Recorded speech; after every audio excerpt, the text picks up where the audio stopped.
Halo, berjumpa dengan saya Citra di hari ke-34. Kita akan mendengarkan kisah dari seorang tokoh yaitu Kiai Sadrak Suropranoto, seorang tokoh yang berkarya di Jawa Tengah. Beliau lahir di wilayah Jepara, Demak atau Desa Luring dekat Semarang pada tahun 1835. Nama kecil beliau adalah Radin dan beliau menganut agama Islam. Beliau menempuh pendidikan di pesantren sejak usia 6 sampai 10 tahun. Bahkan sejak muda beliau senang belajar agama dan mendalami ilmu keagamaannya. Beliau senang melakukan kegiatan asketik berupa pertapaan dan berguru ke berbagai pesantren baik di Jawa Tengah maupun Jawa Timur. Karena penguasaannya pada ilmu-ilmu keislaman, beliau menambahkan pada namanya Abbas, sehingga lengkapnya menjadi Radin Abbas. Titik balik kehidupan beliau dimulai saat bertemu dengan mantan guru ngilmunya yang bernama Kurmen. Kurmen telah memeluk agama Kristen melalui karya pekabaran Injil Kiai Tunggul Wulung. Singkatnya, Radin Abbas tertarik pada kekristenan dan menginginkan untuk mengalami permandian baptis. Beliau dibawa ke Batavia oleh Tunggul Wulung dan dipekerjakan di rumah anting, dan pada tanggal 14 April 1867 beliau memutuskan untuk dibaptis. Nama baptis beliau adalah Sadrak, sehingga nama beliau sejak saat itu adalah Sadrak Radin Abbas. Namun pada perkembangan selanjutnya lebih akrab disapa Kiai Sadrak. Setelah proses baptisan, Sadrak menjadi penyebar literatur Kristen yang diterbitkan oleh Anting dan juga mempelajari pola pelayanan Tunggul Wulung mengenai pembukaan desa Kristen di Jawa Timur. Pada suatu hari saat di Desa Bondo, Jawa Timur, beliau mendapatkan suara untuk pergi ke suatu tempat yang akan ditunjukkan oleh suara itu.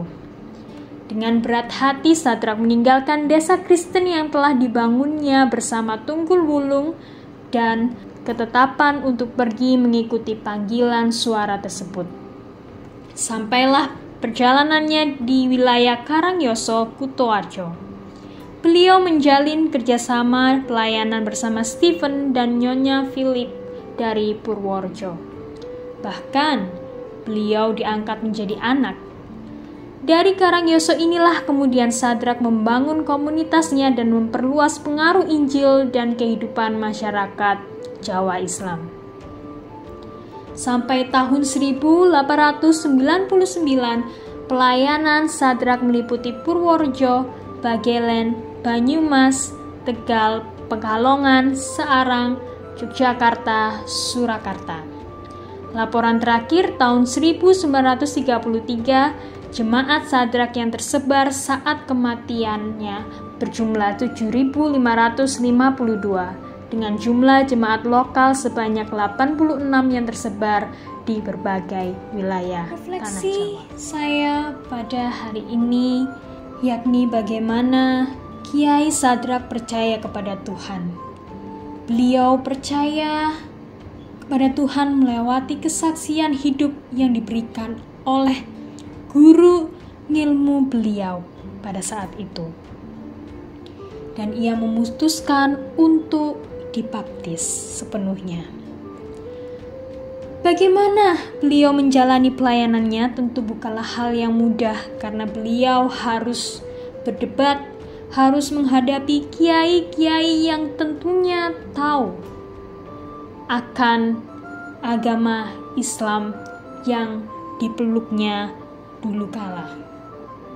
Tetapi karena bimbingan dan penyertaan Tuhan, beliau mampu menang dan beliau mampu meyakinkan kiai-kiai untuk percaya kepada Yesus Kristus, untuk masuk ke dalam kekristenan.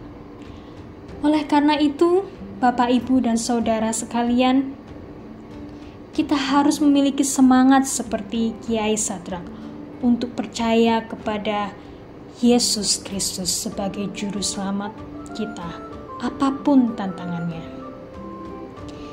Bisakah kita menghadapi tantangan zaman pada saat ini dan tetap membiarkan api semangat kita semua untuk terus memberitakan Kristus?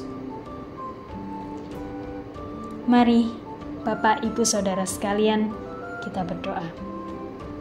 Tuhan, terima kasih karena Engkau telah memberikan contoh Kiai Sadrak sebagai panutan kami, di mana kami boleh tetap menyebarkan Injil, menyebarkan firman-Mu kepada orang-orang. Meskipun kami tahu ya Tuhan, tantangan yang kami hadapi tidak mudah, tapi biarlah semangat kami, biarlah hati kami boleh terus melayani Engkau. Terima kasih Tuhan.